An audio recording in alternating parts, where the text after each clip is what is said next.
السلام علیکم ورحمۃ اللہ وبرکاتہ۔ نحمدہ و نصلی علی رسولہ الکریم، اما بعد، فاعوذ باللہ من الشیطان الرجیم، بسم اللہ الرحمن الرحیم۔ احباب، آج کا جو ہمارا لیکچر ہے وہ دعوت و ارشاد کا لیکچر ہے، اور لیکچر نمبر 2 میں انشاءاللہ العزیز آج ہم مختلف جو اسلامی تحریک ہیں، اسلامک تحریکیں جو ہیں وقتاً فوقتاً چلتی رہیں، ان کے بارے میں آج انشاءاللہ العزیز آج ہم پڑھیں گے۔ یہ اگر آپ لیفٹ سائڈ پہ دیکھیں تو نورسی تحریک ہے، اخوان المسلمین، مہدی، فرائضی، سنوسی، 5 تحریکیں یہ ہیں، اور اس کے بعد تبلیغی 6، جماعت اسلامی 7، وہابی 8 اور شیعہ۔ یہ تحریک تو اگرچہ نہیں ہے، یہ کل کے لیکچر میں آئے گا، اس کو ہم کل کے لیکچر میں دیکھیں گے۔ 8 تحریکوں کے بارے میں بنیادی طور پر ہم انشاءاللہ العزیز پڑھیں گے۔ ایک چیزیں کنفرم کر لیں، یہاں پر پوری تفصیل کے ساتھ چیزوں کو ڈسکس کیا جائے گا، لیکن 2 سے 3 چیزیں اہم ہیں یاد رکھنے کے لیے۔ پہلے نمبر پر تحریک کا تعلق کس ملک سے ہے، ایک چیز۔ دوسرے نمبر پہ تحریک کے بانی کون سے ہیں، 2۔ یا پھر آپ کہہ لیں کہ اس تحریک کے کوئی اہم کارنامے، جہاد ہے، تبلیغ ہے، سیاست ہے، یا اس طرح کے دیگر مقاصد جو ہیں ان کو ڈسکس کرنا مقصود ہے۔ اور یہ چونکہ ایم سی کیوز ٹائپس آتے ہیں، اس لیے ہم کوشش کریں گے کہ اس کو ایم سی کیوز بیسڈ ہی پڑھیں گے۔ باقی یہاں پر تفصیل کے ساتھ آپ کو بتا دیا جائے گا، آپ نے اس کو نوٹ بھی کر لینا ہے، نوٹس آپ کے ساتھ شیئر بھی کر دی جائیں گے۔ کوئی آپ کا ایشو ہوتا ہے تو آپ لاسٹ پہ پوچھ بھی سکتے ہیں۔ اوکے جی، سب سے پہلا ہمارا جو تعلق ہے وہ نورسی تحریک سے ہے۔ نورسی تحریک جو ہے یہ بیسیکلی آپ کہہ لیں کہ ترکی کے ساتھ تعلق رکھتی ہے۔ یہ جو کردستان یا کرد کا علاقہ ہے، یہ ترکی کے ساتھ آپ کہہ لیں کہ بیلانگ کرتا ہے، اور ایک بڑی مشہور ہستی تاریخ اسلام میں گزری ہے، اٹس کال صلاح الدین ایوبی۔ تو صلاح الدین ایوبی جو ہے وہ بھی ایک کرد تھا، کرد نسل سے تعلق رکھتا تھا۔ جو پورا نام ہے ان کا وہ بدیع الزمان نورسی ہے، بدیع الزمان سعید نورسی ان کا پورا نام آتا ہے۔ یہ آگے ان کی آپ کہہ لیں کہ تعارف ہے، 1873 کو پیدا ہوئے، 9 برس کی عمر میں تعلیم کی طرف توجہ کی، اور قرآن پاک سے ہدایت لیتے تھے۔ یہ اہم چیز ہے کہ 1908 میں جب سلطان عبدالحمید کو معزول کیا گیا، یہ ہم خلافت عثمانیہ کا لیکچر ہمارا سکپ ہو گیا تھا، لیکن اس کے نوٹس آپ کو شیئر کیے گئے تھے۔ وہاں پر یہ ایک پوائنٹ تھا کہ ترکی میں باقاعدہ ایک ٹرینڈ چلا، یا آپ کہہ لیں تحریک چلی، جس میں اصلاح کے نام پر انہوں نے خلیفہ کو معزول کر دیا، اور ینگسٹر جو تھے، جو اس وقت کی یورپین یونیورسٹی سے پڑھ کے آئے ہوئے تھے، انہوں نے خلافت کی باغ دوڑ سنبھالی۔ تو بہرحال 1908 میں سلطان عبدالحمید کو جب معزول کیا گیا تو اس وقت ایک تنظیم بنائی گئی تھی، تنظیم جمعیت الاتحاد و ترقی۔ یہ ایک نام نہاد آپ کہہ لیں کہ اسلامی تنظیم تھی، اور اس تنظیم کے تحت اس وقت کے یورپین اسکالر جو پڑھ کے آئے تھے، مسلمان ظاہری تھے لیکن یورپ سے متاثر تھے وہ، تو انہوں نے یہ تنظیم قائم کی۔ ظاہری طور پر تو اسلام کا نام لیا گیا، لیکن اندر کھاتے یہ یورپ ہی کی حمایتی تھی۔ اس کے مقابلے میں بدیع الزمان نورسی صاحب نے ایک تنظیم قائم کی جس کا نام تھا تنظیم الاتحاد المحمدی، اور آپ کہہ لیں کہ جمعیت اتحاد و ترقی کی مخالفت میں جب یہ جماعت بنائی گئی تو ان کو آپ کہہ لیں کہ گرفتار بھی کیا گیا، نہ صرف گرفتار کیا گیا بلکہ ان کے ساتھیوں کو جو ہے پھانسی بھی لگا دی گئی، اور بدیع الزمان نورسی پر بھی مقدمہ چلایا گیا، بعد میں ان کو رہا کر دیا گیا۔ 1920 میں ترکی میں انقلاب آتا ہے، اور جنگ عظیم اول کے بعد مصطفیٰ کمال پاشا اتاتürk جو ہیں، جو ترکی کے آپ کہہ لیں کہ ان کے جو قائد اعظم ہیں، ان کے جو لیڈر ہیں سب سے بڑے، جنہوں نے ترکی کو آزاد کرایا اور خلافت کو ختم کیا، کہ جس کے بارے میں اقبال نے کہا تھا کہ چاک کر دی خلافت کی قبا ترک مرد نادانے، سادگی اپنوں کی دیکھ غیروں کی عیاری بھی دیکھ۔ تو بہرحال مصطفیٰ کمال اتاتürk کے دور میں آپ کہہ لیں کہ بدیع الزمان نورسی زندہ تھے، انہوں نے بلایا، یہ وہاں پر گئے، لیکن جب دیکھا کہ اتاتürk کا جو ماحول ہے وہ غیر اسلامی ہے، اور اگرچہ اس نے آپ کہہ لیں کہ بہت زیادہ ترکی کی آزادی کے لیے کام کیا ہے، لیکن یہ لادین شخص ہے، اور حقیقت بھی یہ ہے کہ مصطفیٰ کمال پاشا اتاتürک کی جو شخصیت ہے اس نے ترکی کو اسلامی شخصیت کو بہت زیادہ نقصان پہنچایا ہے. عبائے پر پابندی، ٹوپی لینے پر پابندی، اذان دینے پر پابندی، اس طرح کے کئی ایسی اسلامی شعائر تھے جن کو مصطفیٰ کمال پاشا اتاتürک نے ختم کیا تھا. بہرحال آپ کہہ لیں کہ مصطفیٰ کمال کے بعد یہ انقرہ سے وان چلے گئے اور پھر وہاں پر اپنی تبلیغ آپ کہہ لیں کہ جاری رکھی. مصطفیٰ کمال پاشا نے آپ کو جیل میں بھی بھیجا، 8 سال آپ کہہ لیں کہ جیل بھی رہے، 1944 میں رہا بھی ہوئے ہے، اور پھر اس کے بعد 1959 میں 86 ایئرز کی عمر میں بدیع الزمان نورسی نے وفات پائی ہے. تو بہرحال 2 MCQ 3 اہم ہیں. بدیع الزمان نورسی کا تحریک کا نام، اور دوسرے نمبر پہ کس ملک سے ہے؟ ترکی سے تعلق رکھتی ہے، اور ان کی جماعت کا نام کیا تھا؟ تنظیم الاتحاد المحمدی، محمدی کے نام سے ان کی تنظیم تھی. یہ بھی کہا جاتا ہے اگر آپ ترکی کی تھوڑی سی ہسٹری کے بارے میں جانتے ہیں تو بدیع الزمان نورسی کے بعد عدنان میندرس ایک آتے ہیں، اور اس کے بعد موجودہ جو آپ کہہ لیں کہ اس وقت کی شخصیت جو ابھی ریسنٹلی پریزیڈنٹ بنی ہے ترکی کی، اس کال طیب رجب اردگان، وہ بھی آپ کہہ لیں کہ اسی بدیع الزمان نورسی کی تحریک سے ہی آپ کہہ لیں کہ انسپائر تھے. اور لیکن بعد میں انہوں نے اپنی پارٹی نئی لانچ کی، بیسکس وہی تھیں، اس میں چینجنگ لے کر آئے. یہ پوری ہسٹری ہے ترکی کی. انشاءاللہ العزیز کبھی ہم موقع ملا تو اس کو لازمی ڈسکس کریں گے. یہ تھا مختصر تعارف ہمارا آج کا پہلی اسلامی تحریک نورسی تحریک کا. دوسرے نمبر پہ تحریک اخوان المسلمین ہے، اور یہ بہت اہم ہے، اور اس کے بارے میں 3 سے 4 دفعہ لازمی MCQ آتا ہے، ہر دفعہ ہی موسٹلی آتا ہے. ایک MCQ جس کا بڑا مشہور ہے اور وہ یہ ہے کہ جماعت کب بنائی گئی؟ 1929 میں آپ کہہ لیں کہ حسن البنا جو تھے شیخ جو تھے، یہ مصر تھے اور قاہرہ یونیورسٹی سے پڑھے ہوئے تھے، اور ان کی ہسٹری کے بارے میں انشاءاللہ لازمی ڈسکس کروں گا تھوڑے دنوں تک. آپ کو نوٹس بھی شیئر کریں گے، یہ بلکہ لکھا بھی ہوا ہے. تو یہ 1929 میں انہوں نے آپ کہہ لیں کہ مصر میں تحریک اخوان المسلمین، بلکہ آپ کہہ لیں کہ تحریک تو بعد میں لگنا، اخوت سے انہوں نے لفظ بنایا، مسلمین 2 مسلمانوں کے درمیان. اخوان المسلمین کے نام سے انہوں نے جماعت قائم کی، اور بیسیکلی یہ مصر کی جماعت تھی. 2 MCQs ہو گئے بلکہ 3 ہو گئے. 1929 میں قائم ہوئی، مصر میں قائم ہوئی، اور حسن البنا جو تھے ان کے وہ پہلے آپ کہہ لیں کہ صدر تھے جنہوں نے اس تحریک کی بنیاد رکھی. یہ بنیادی طور پر ایک سیاسی تحریک تھی، اور اس میں مذہبی لوگ بھی شامل تھے، اور زیادہ ذہین پڑھے لکھے اور ٹیلنٹڈ لوگ جو ہیں آپ کہہ لیں کہ مصر کے، وہ موسٹلی اخوان المسلمین سے تعلق رکھتے ہیں. ایک مزے کی بات، انٹرسٹنگ پوائنٹ ہے کہ جس دور میں حسن البنا نے اخوان المسلمین کی جماعت کی بنیاد رکھی ہے، ٹھیک اسی دور میں ہی پاکستان میں جماعت اسلامی کی بنیاد رکھی گئی. یعنی کہ 1929 اس کے بعد 47 میں 46 میں جماعت اسلامی کی بنیاد رکھی گئی سید ابو الاعلیٰ مودودی کی. کہا جاتا ہے کہ حسن البنا اور ابو الاعلیٰ مودودی دونوں ایک ہی افغانی، جمال الدین افغانی اس لیڈر کے سیاسی طور پر بڑے سپورٹر تھے، اس پر بڑے انسپائر تھے. جمال الدین افغانی بھی آپ کہہ لیں کہ تحریک پان اسلامزم کے نام سے ان کی شخصیت بڑی مشہور ہے، اور ان کی شخصیت کسی تعارف کی محتاج نہیں ہے اس وقت کے سیاسی منظر نامہ کو دیکھا جائے تو. جمال الدین افغانی افغانستان میں تھے، انہوں نے یورپ وزٹ کیا، ترکی بھی گئے، بر صغیر بھی آئے. بر صغیر میں مولانا ظفر علی خان، علامہ اقبال سے ملاقات ہوئی، اور سیاسی طور پر یہ پان اسلامزم آپ کہہ لیں کہ اس وقت کا ایک سیاسی منظرنامے پر بہت بڑا نام تھا، جس طرح خلافت کے بعد پان اسلامزم کا نام لیا جاتا تھا.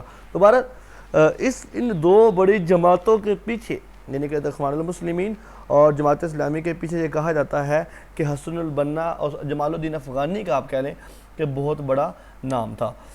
اوکے نہیں، یہ اب کہہ لیں کہ اس میں آگے تعارف لکھا ہوا ہے کہ 1952 کے انقلاب کے بعد جمال عبد الناصر جو مصری ڈکٹیٹر آیا تھا، انہوں نے اس پر پابندیاں لگائی. اور اخوان المسلمین کے بارے میں یاد رکھیے گا، یہ چونکہ ڈکٹیٹرشپ کے خلاف تھی اور جمہوریت ڈیموکریسی کے بڑے حاکمے تھی، سپورٹیو تھی، اس لیے جتنے بھی آپ کہہ لیں کہ مارشل لا آئے ہیں ایجپٹ میں، مصر میں، سیریا میں، جیسا کہ پاکستان میں ہوتا ہے، آج بھی آپ کہہ لیں کہ سول مارشل لا لگا ہوا ہے، کوئی بھی ڈیموکریسی حکومت ہے، ڈیموکریٹک حکومت، اس کو سکھ کا سانس نہیں لینے دیے رہتا. تو جو بھی ڈکٹیٹرشپ آئی ہے اس نے اخوان المسلمین کو کھڈے لانے لگایا، اس نے ذلیل کرا کے رکھ دیا. آپ کہہ لیں کہ ان کے بندوں کو چن چن کے پھانسیاں تک دی گئی ہیں. سید قطب شہید بڑے آپ کہہ لیں کہ مشہور اسلامک اسکالرز ہیں، جن کی آپ کہہ لیں کہ تفسیر قرآن پاک کی تفسیر بھی ہے، بڑا مشہور نام ہے اس کا. سید قطب شہید کی قرآن پاک کی تفسیر ہے، ابھی ذہن میں نام آ رہے گا بتا دیتا ہوں. تو وہ بھی اخوان المسلمین سے تعلق رکھتے تھے، ان کو باقاعدہ جیل میں بند کیا گیا.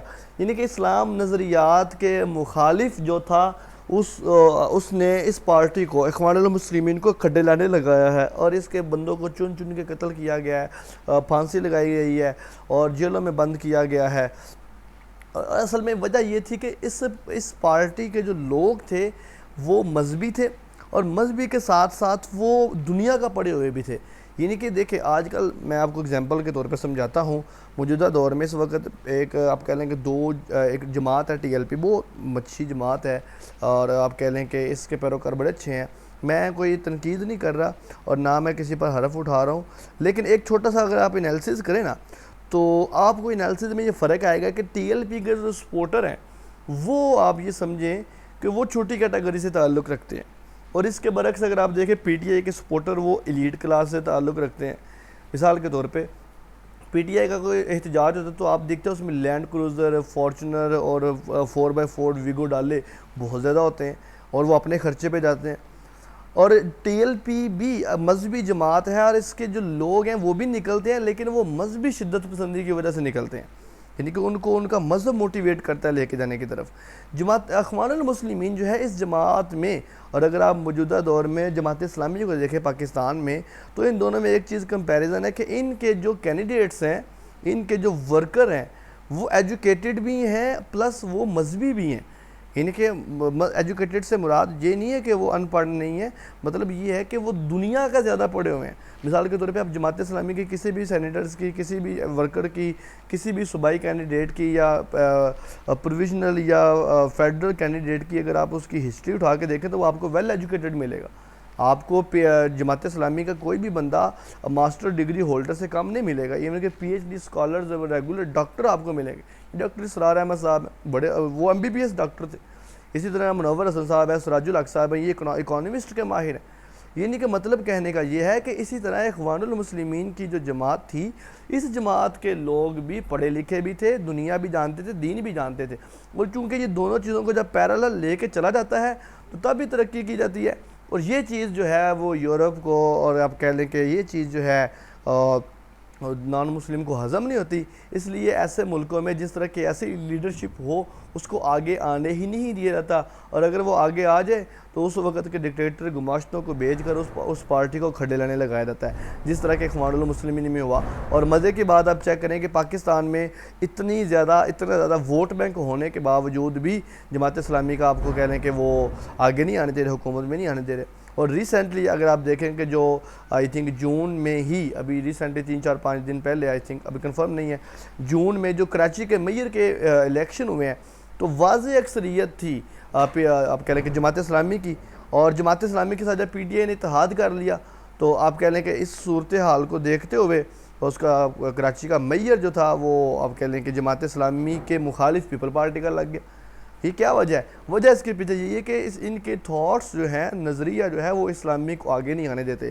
اور پاکستان چونکہ ایک آپ کہہ لیں کہ سیکورٹی اسٹیٹ ہے، یہاں پر جو حکومت کرتے نظر آ رہے ہوتے ہیں وہ ہوتے نہیں ہیں، اس کے پیچھے کوئی اور چہرے ہوتے ہیں، اور ان چہروں کو قطعاً یہ پسند نہیں ہے کہ اسلامی پاکستان میں، اسلامی جمہوریہ پاکستان میں کسی مذہبی جماعت کی حکومت آئے. اس کے پیچھے ریزن کیا ہے کہ جب مذہبی جماعت کی حکومت آئے گی تو ڈیفینیٹلی یورپین کنٹریز کو یہ بات کھٹے گی کہ جناب جی یہاں پر اسلامی قانون بنائے جا رہے ہیں اور اسلام مخالف قوانین کو ختم کیا جا رہا ہے، اور پھر ایڈ رک جائے گی، امداد رک جائے گی، اور وہ جو ہے وہ ہمارے اداروں کو یہ بات پسند نہیں ہے، اس وجہ سے کر کے وہ اسلامک پارٹیز کو آگے نہیں آنے دیتے. تو بہرحال یہ تھوڑی تفصیلی ڈسکس ہو گئی تھی سیاست کے حوالے سے، چونکہ یہ ہماری تحریکوں کا بھی مقصد ہے. تو اخوان المسلمین کے ساتھ بھی یہی ہوا ہے. اخوان المسلمین کے آپ کہہ لیں کہ جو پنگے ہوئے ہیں، ان لوگوں نے ان کو تنگ کیا، جماعت اسلامی کے لوگ پھانسی لگوائی گئی اخوان المسلمین کی جماعتوں کو. تو یہ سارے اس میں ایمن الظواہری ہے اور القاعدہ کا جو لیڈر ہے, اس طرح حماس کا جو لیڈر ہے شیخ احمد یاسین وغیرہ, یہ سارے اخوان المسلمین سے تعلق رکھتے ہیں.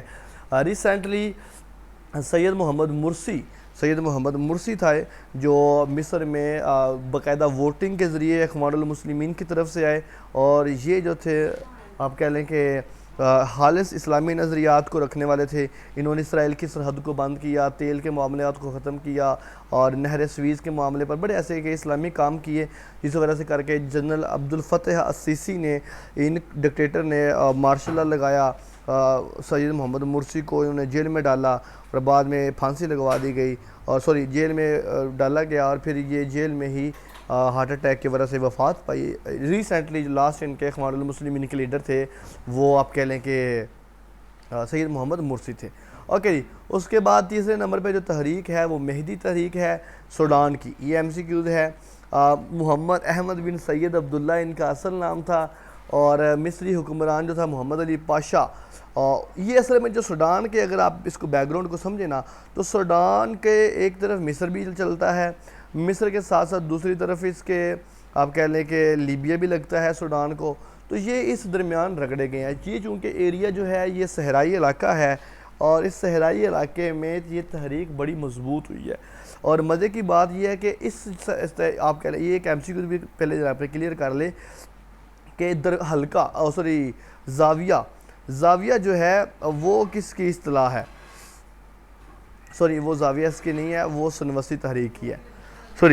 اوکے, درویش کہا جاتا تھا. ان کے پیروکاروں کو آپ کہہ لیں کہ درویش کہا جاتا تھا, اور یہ ایم سی کیو آیا ہوا ہے. مصر پر جب انگریزوں کی حکومت ہوئی, ایجپٹ پر آپ کو پتہ ہے بڑی دیر تک مصریوں کا قبضہ رہا, اور یہ جو احرام مصر کی ممیوں کو کھولنا اور احرام مصر کو کھنگالنے کا کام تھا, یہ بھی انگریزوں نے کہا تھا. اس سے پہلے تو کہہ لیں کہ لوگ ان کے پاس بھی نہیں تھے جاتے احرام مصر کے پاس, کہ پتہ نہیں یہ کیا چیز ہے. اوکے جی, اب سید محمد علی احمد کی سوڈانی کی تحریک میں سوڈان پہ قبضہ کیا. مصر پر آپ کہہ لیں کہ انگریزوں کا قبضہ تھا, اور مصریوں نے کیا کیا, مصریوں نے یہ کوشش کی کہ کسی طریقے سے سوڈان بھی ہمارے قبضے میں آ جائے, تو اس لیے ان پر حملہ کیا گیا. لیکن مہدی تحریک نے بھرپور آپ کہہ لیں کہ اس کو ڈیفینڈ کیا اور اس کو ختم کیا. انگریزوں کے ساتھ کہہ لیں کہ ان کی بڑی جنگ لگی رہی ہے. اسی طرح مہدی کہہ لیں کہ مہدی جب جیت گئے تو مہدی نے کامیابی حاصل کرنے کے بعد خرطوم کے مقابلے درمان یہ شہر تھا, اس کو اپنا دارالحکومت بنایا, اور انہوں نے نئے سکے ڈالے, حکومت کو ختم کیا اس وقت کی تھی, اور جو زمینوں سے ان کو ختم کیا, اور رسومات کو ختم کیا, شراب آور چیزوں کو ممنوع قرار دیا, عورتوں کے پردے کی ہدایت دی, اور فضول اخراجات پر پابندی لگائی, جہیز پر پابندی لگائی. اب کہہ لیں کہ سن 1900 میں جب انگریزوں نے مہدی سوڈانی اور ان کے پیروکاروں کو, جن کو درویش کہا جاتا تھا, ان کو بدنام کرنے کے لیے کوشش کی, اور سن 1900 میں سوڈان پر انگریزوں کا جب قبضہ ہوا تو انہوں نے آپ کہہ لیں کہ مہدی تحریک کے جتنے بھی کارکنان تھے ان کو چن چن کر قتل کیا. ایون کہ مہدی کی یعنی کہ سید محمد مہدی جو اس تحریک کے بانی تھے مہدی تحریک کے, ان کی قبر کھدوائی اور ان کی ہڈیاں تک جلوا دی گئیں. تو بہرحال درمان ان کا ہیڈ آفس تھا. یہ بھی ایم سی کیو آتا ہے, یعنی کہ آپ اس کو سمجھ لیں کہ مہدی تحریک کا تعلق کس ملک سے ہے, سوڈان سے ہے, اس کے بانی سید محمد مہدی ہے, اور ان کا جو ہیڈ آفس تھا وہ درمان تھا. اسی طرح یہ اہم ایم سی کیوز ہے. اس کے بعد فرائضی تحریک ہے جی, یہ بنگلہ دیش کے ساتھ اس کا تعلق ہے, بنگال کے ساتھ ہے. حاجی شریعت اللہ اس کے بانی تھے, شافی المسلک تھے, اور آپ کہہ لیں کہ جب یورپ گئے ہیں مکہ گئے ہیں حج کرنے کے لیے, تو وہاں پر رہ کر یہ شافی المسلک انہوں نے آپ کہہ لیں کہ رجحان اختیار کیا ہے. پھر ہندوستان واپس آئے اور فرائضی تحریک شروع کی. اصل میں فرائضی تحریک کا مطلب یہ ہے کہ انہوں نے کہا کہ فرائض پر زیادہ زور دیے جائے. جو فرض چیزیں ہیں, نماز ہے, روزہ ہے, زکوٰۃ ہے, حج ہے, یہ فرائض ہیں, تو زیادہ زور فرائض پر دینا چاہیے. فرائضی تحریک اسی لیے شروع کی گئی. قاضی حاجی شریعت اللہ نے 1840 میں وفات پائی, اور ان کے بعد دودو میاں انہوں نے اس تحریک کی قیادت کی, اور اس تحریک کو آپ کہہ لیں کہ ٹاپ پر پیک پر پہنچا دیا. ذات پات چھوت چھات کے نظام کو ختم کیا, اور کہہ لیں کہ جو پسا ہوا طبقہ تھا، کسان طبقہ اسپیشلی. آپ کو پتہ ہے کہ بنگال کے علاقے کی جو اس وقت کی سب سے بڑی صنعت تھی وہ نیل کی صنعت تھی. نیل بنایا جاتا تھا، اور بنگال کا جو نیل تھا، پٹسن تھا، یہ دونوں صنعتیں تھیں، یہ پورے یورپ میں سپلائی ہوتی تھی. تو جب انگریزوں نے یہاں پر قبضہ کیا تو انہوں نے نیل کے اداروں پر بھی، علاقوں پر بھی قبضہ کر لیا. تو اب جو اس وقت کا کسان طبقہ تھا وہ بڑا پسا ہوا تھا، یعنی کہ ان کو جگہ جگہ ٹیکس دینے پڑتے تھے، انکم ڈیوٹی بہت زیادہ دینی پڑتی تھی. اس کے ساتھ ساتھ پھر ان کو آپ کہہ لیں کہ جو مقامی زمیندار جگیردار ہوتے تھے ان کے لگان بھرنے پڑتے تھے، تو بڑے پرابلم ہوتی تھی. تو دودو میاں نے کیا کیا، اپنے اس وقت کے چھوٹے طبقے کے لوگوں کو ساتھ ملایا.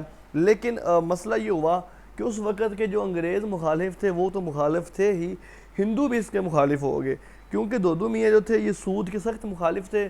اور ہندو انڈسٹری جو تھی اس وقت بھی اور موجودہ دور میں بھی جو چلتی ہے وہ ساری کی ساری ٹرسٹ بیس پہ چلتی ہے، یعنی کہ سود کے اوپر چلتی ہے. ہندو بنیا جو ہے وہ سود در سود سامان دیتا ہے اور اس سے پیسہ کماتا ہے، اور اس کا بزنس ہی یہی ہے. تو جب ہندوؤں کو پتہ چلا کہ ہمارے ہاتھ سے تو ہمارا بزنس جا رہا ہے، ہماری انڈسٹری جا رہی ہے، تو ہندوؤں نے انگریزوں کا ساتھ دیا اور آپ کہہ لیں کہ فرائضی تحریک کو کچل دیا. اس کے پیروکاروں کو توبار بھی کہا جاتا ہے. آپ کہہ لیں کہ یہ توبہ سے نکلا ہوا ہے، کیونکہ ان لوگوں کو کہا گیا تھا کہ تم بڑے گناہ گار ہو، توبہ کرو اللہ کے حضور اور فرائض پر زور دو، اس لیے ان لوگوں کو توبار بھی کہا جاتا ہے. اور یہ بھی MC کو جاتا ہے کہ توبار کا تعلق کس تحریک سے ہے، تو وہ فرائضی تحریک سے ہے. اس کے بعد یہ ساری تفصیلات ہیں، آپ اس کو دیکھ سکتے ہیں، پڑھ سکتے ہیں. اوکے، نیکسٹ اس کے بعد ہے جی سنوسی تحریک. کیا وہ شعر یاد آ گیا مجھے، اقبال کا شعر ہے کہ کیا خوب امیر فیصل کو سنوسی نے پیغام دیا، تو نام و نسب کا حجازی ہے پر دل کا حجازی بن نہ سکا. یہ سنوسی تحریک لیبیا سے تعلق رکھتی ہے. سید محمد ابن علی السنوسی جو ہیں وہ اس کے بانی ہیں. یہ بھی MCQ ہے، لیبیا سے تعلق رکھتی ہے. اس کی آپ کہہ رہے ہیں کہ یہ MCQ تھا کہ اس تحریک کے مرکز کو زاویہ کہا جاتا ہے. یہ بڑا امپورٹنٹ MCQ ہے کہ زاویہ کس تحریک کے مقصد کو، ہیڈ آفس کو کہا جاتا ہے. یعنی کہ دیکھیں جس طرح حلقے بنائے جاتے ہیں، جس طرح جماعت بنائی جاتی ہے، جس طرح گروپ بنائی جاتے ہیں، اسی طرح سنوسی تحریک میں زاویہ بنایا جاتا تھا. اب زاویہ کی ٹرم کو تھوڑا سا سمجھیے. زاویہ کیا ہے؟ زاویہ اصل میں یہ ہے کہ آپ ایک جگہ کے، ایک علاقے کے لوگوں کو منتخب کرتے ہیں، ان کا ایک ہیڈ مقرر کرتے ہیں. فرض کر لیں ایک علاقہ ہے، محلہ ہے، وہ محلہ ایک زاویہ ہے. اس محلے میں ایک اس کا ہیڈ ہے، ایک اس کا سربراہ ہے، سرپنچ ہے آپ اس کو کہہ لیں، اور اس کا کام ہے کہ اپنے علاقے کے لوگوں کے معاملات کو دیکھنا.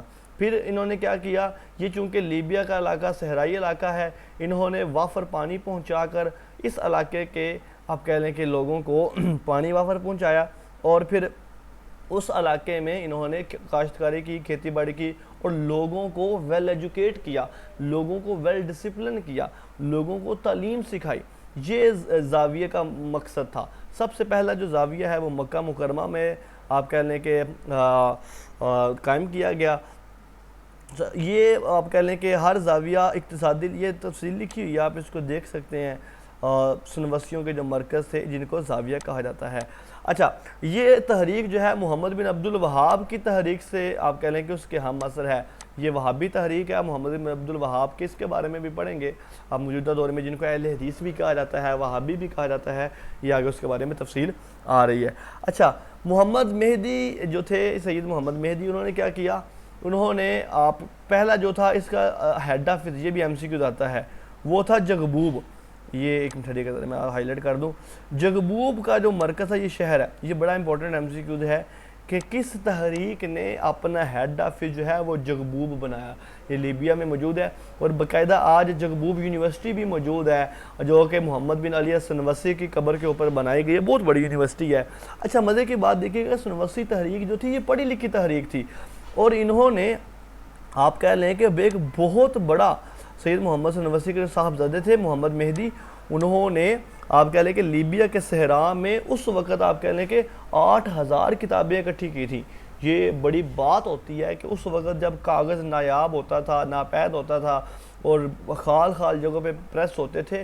ایک صحرا کے اندر 8,000 کتابیں اکٹھی کر لینا بہت بڑی بات ہوتی تھی. اور پھر یہ آپ کو پتہ ہے کہ صحرائی علاقوں میں قتل و غارت, چوری چکاری اور دوسرے جرائم بڑے ہوتے تھے. تو یہ سنوسی مبلغین ہی کی کوشش تھی کہ انہوں نے بڑے بڑے اس طرح کے قتل و غارت, چوری ڈکیتی کے جرائم کو ختم کیا. نہ صرف ختم کیا بلکہ ان سیاہ فام لوگوں کو اچھا اور مہذب انسان بنایا. اچھا, اس کے بعد کیا ہوا, اس محمد مہدی آئے, یہ سنوسی کے بیٹے تھے. ان کے انتقال کے بعد محمد ادریس جو تھے, انہوں نے 12 سال کی عمر میں اس تحریک کی قیادت سنبھالی. اس دوران جو تھا جنگ عظیم اول اور دوم کا ماحول بن رہا تھا, فرانس کا آپ کہہ لیں کہ مقابلہ تھا. اس طرح سنوسی کا اٹلی کے ساتھ لڑائی ہوگی. لیبیا اور اٹلی آپ کو پتہ ہے یہ ساتھ ساتھ ہیں. ابھی ریسنٹلی کل پرسوں کی بات ہے جو حادثہ پیش آیا ہے, یہ لوگ بھی وہ تھے جو لیبیا سے اٹلی جا رہے تھے کشتی کے ذریعے, اور گریک نے جو تھا کشتی ان کی ڈبا دی ہے. آپ کہہ لیں کہ کیا اللہ معاف فرمائے, ڈنکی لگانے والوں کو اللہ ہدایت دے. تو یہ بڑی خطرناک چیز ہے, خود بھی بچے, لوگوں کو بھی اس سے بچائے. اوکے جی, اس دوران جب 1911 میں جنگ عظیم اول اور دوم شروع ہوتی ہے تو اس میں پھر مقابلہ ہو جاتا ہے سنوسیوں کا, آپ کہہ لیں کہ ترکیوں کے ساتھ, آپ کہہ لیں کہ دوسرے جو رہنما تھے لیبیا کا, طالبیوں کے ساتھ مقابلہ ہو جاتا ہے. اور پھر اس وجہ سے کر کے جو ہے سنوسی بڑا مقابلہ کرتے ہیں, لیکن آخر کار آپ کہہ لیں کہ ان کو شکست ہوتی ہے. اٹلی اور محمد ادریس کے درمیان آپ کہہ لیں کہ معاہدہ ہوتا ہے, صلح کے مذاکرات ہوتے ہیں, اور اس طرح کر کے اس پر یعنی کہ لیبیا پر ایک حساب سے کہ اٹلی کا قبضہ ہونے ہی لگتا ہوتا ہے, لیکن پھر ایک نئی مہم شروع ہوتی ہے اور لیبیا جو ہے وہ اپنی آزادی کی جنگ لڑتا ہے. اور آخر کار آپ کہہ لیں کہ عمر مختار کی سربراہی میں آپ کہہ لیں کہ بعد میں پھر یہاں سے یہ لوگ آزادی حاصل کرتے ہیں. تو بہرحال یہ سنوسی تحریک جو ہے یہ لیبیا سے تعلق رکھتی ہے, اور ان کے حلقے کو مرکز کا زاویہ کہا جاتا ہے. یہ ایم سی کیوز ہے, باقی تفصیلات آپ پڑھ سکتے ہیں. اس کے بعد تبلیغی جماعت ہے, یہ مشہور ایم سی کیوز ہے, پاکستان میں موجود ہے. 1926 میواتی, یہ بھی ایم سی کیوز آتا ہے, اس کو انڈرلائن لکھ بھی لیجیے, میں بھی یہاں پہ لکھ دیتا ہوں. میواتی قوم سے تعلق رکھتے تھے, ان کا محمد ادریس کاندھلوی کا تعلق تھا. یہ فقہ حنفی کے جو مکتب ہے دیوبند اس سے تعلق رکھتی ہے. جماعت کے 6 اصول ہیں, ایمان, نماز, علم و ذکر, اکرام مسلم, اخلاص نیت اور دعوت و تبلیغ. ان کی کچھ ٹرمز ہیں اور وہ ٹرمز بڑی مشہور ہیں, بتائی نہیں جاتی, آپ انڈرسٹوڈ ہیں کہ جماعت ہوتی ہے ایک جس میں کچھ لوگ ہوتے ہیں, پھر یہ گشت پہ نکلتے ہیں جس میں لوگوں کو تعلیم دی جاتی ہے اور اس کا کچھ وقت مقرر ہوتا ہے. اور ان کی جو مشہور کتاب ہے وہ فضائل اعمال ہے جو احادیث کے بعد پڑھی جاتی ہے. اس کے بعد جماعت اسلامی ہے. جماعت اسلامی کو 1941 میں لاہور میں سید ابوالعلا مودودی نے اس کی بنیاد رکھی ہے. 74 افراد ان کے ہمراہ تھے. جماعت اسلامی کے ابھی تک جو ہے وہ 5 امیر گزرے ہیں. سید ابوالعلا مودودی ہیں, اس کے بعد میاں طفیل محمد ہیں, انہوں نے استعفیٰ دے دیا تھا. ان کے بعد قاضی حسین احمد ہیں, ان کے بعد سید منور حسن تھے, اور اس کے بعد سراج الحق ہے. میں نے 2 یہ لوگ سید منور حسن اور یہ تو مطلب ان کا زمانہ دیکھا ہوا ہے, مطلب دیکھا کیا مراد, مطلب ابھی بھی یہ حیات ہیں. اور سراج الحق صاحب یہ بھی ابھی اس وقت پارٹی کے سربراہ ہیں. جماعت اسلامی جو ہے یہ پاکستان کی سیاسی جماعت ہے, آمریت کے یہ خلاف ہے. جب الیکشن ہوئے, ایوب خان نے جو پہلے الیکشن کروائے ڈکٹیٹرشپ کے دور میں, انہوں نے اس وقت قائد اعظم کی جو بہن تھی, کیا کہتے ہیں اس کو, کیا نام تھا ان کی, فاطمہ جناح کا انہوں نے ساتھ دیا تھا باقاعدہ. اسی طرح جو 1971 کے حادثات ہوئے تو اس میں جماعت اسلامی پر بہت زیادہ پابندی لگائی گئی بنگال میں, چونکہ پاکستان کے حق میں تھی. تو آج بھی آپ کہہ رہے ہیں کہ کئی ایسے جماعت اسلامی کے رہنما ہیں جن کو بنگلہ دیش میں نہ صرف جیل کی عمر قید کی سزائیں دی گئی ہیں بلکہ ان کو پھانسی تک بھی لگایا جاتا ہے جماعت اسلامی کو. اور یہ مذہبی جماعت ہے اور کسی تعارف کی محتاج نہیں ہے, اپنی الیکشن لڑتی ہے, ایم پی اور ایم این اے کے الیکشن لڑتی ہے. اوکے جی, اس کے بعد وہابی تحریک ہے. محمد بن عبد الوہاب, یہ محمد بن عبد الوہاب کے نام کی طرف منسوب ہے. انہوں نے بدعتوں کے خاتمے کو شروع کیا آپ کہہ لیں. اور یہ جو تھے, اچھا مزے کی بات یہ ہے کہ وہابی ان کو کہا جاتا ہے, یہ محمد بن عبد الوہاب کی نسبت ہے, لیکن وہابی خود کو وہابی نہیں کہلانا پسند کرتے بلکہ یہ خود کو اہل حدیث یا سلفی یا آپ کہہ لیں کہ موحد کہہ کر پکارنا پسند کرتے ہیں۔ مزاروں پہ کیے جانے والے سجدوں کو منع کیا، مزارات ڈھا دیے، اور آپ کہہ لیں کہ وسیلے کی غیر شرعی حیثیت کو ختم کیا، اور ہر نئی چیز کو انہوں نے بدعت قرار دیا۔ اور آپ کہہ لیں کہ آج کل جو سعودی عرب میں محمد بن سعود جو ہے، جس کی نسبت کی طرف آپ کہہ لیں کرتے ہوئے ان کو سعودی عرب کہا جاتا ہے، سعودیہ کہا جاتا ہے، یہ اس وقت انہوں نے محمد بن عبد الوہاب کا ساتھ دیا، اور یہ جو تھے احمد بن حنبل کے مسلک کے تھے۔ یہ بھی آپ نے ذہن میں رکھنا ہے، کیونکہ یہ ابن تیمیہ کے نظریات سے بہت زیادہ متاثر تھے، اس لیے، اور ابن تیمیہ جو ہے امام احمد بن حنبل کے نظریات سے متاثر ہیں، اس لیے یہ تحریک حنبلی تحریک آپ اس کو کہہ سکتے ہیں۔ آل سعود نے اس کا بھرپور ساتھ دیا، اور اس کے بعد اس تحریک کو بھرپور پذیرائی ملی، اور یہ تحریک جو ہے آج بھی سعودی عرب میں آپ دیکھتے ہیں صحابہ کی قبریں، ایسی چھوٹی چھوٹی قبریں بنی ہیں، لیکن یہ محمد بن عبد الوہاب سے پہلے 18ویں صدی سے پہلے یہاں پر باقاعدہ مزار بنے ہوئے تھے، اور یہ اڈے بنے تھے شرک کے، آپ اس کو کہہ لیں۔ لوگ جس طرح آج کل اگر آپ دیکھتے ہیں کہ کربلا میں امام حسین کا، حضرت علی کا روضہ مبارک ہے، اسی طرح پاکستان میں دیکھیں پاک پتن کے علاقے میں عبداللہ شاہ غازی کا جو مزار ہے کراچی میں، اسی طرح لاہور کا جو داتا دربار ہے، اس طرح کر کے مشہور جو بڑے بڑے دربار ہیں، یہ اس طرح دربار تب بھی تھے، اور وہ صحابہ کی قبروں پر تھے، لیکن محمد بن عبد الوہاب کی تحریک سے یہ سارے مزار ختم کر دیے گئے اور چھوٹی چھوٹی قبریں کر دی گئیں۔ اور قریب یہ محمد بن عبد الوہاب کی تفصیل لکھی ہوئی ہے، 92 سال کی عمر میں 1791 میں انہوں نے وفات پائی۔ اوکے، اس کے بعد شیعہ ہے، شیعہ، اور اس کے بعد جو باقی ہمارے یہ تھی تحریکیں، اس کے بعد ہمارے رہ گئے مسالک یا رجحانات یا مذاہب، جن میں معتزلہ ہے، اشاعرہ ہے، جہمیہ ہے، رافضی ہیں، ناصبی ہیں، شیعہ ہیں، وغیرہ وغیرہ۔ انشاءاللہ العزیز ہم کل کے لیکچر میں ان کو ڈسکس کریں گے۔ آج کے لیے یہ ابھی اتنا ہی کافی ہے اسلامی تحریک کے بارے میں۔ امید ہے کہ آپ کو لیکچر پسند آیا ہوگا۔ آپ کی سماعتوں کا بہت شکریہ۔ اللہ حافظ الناصر۔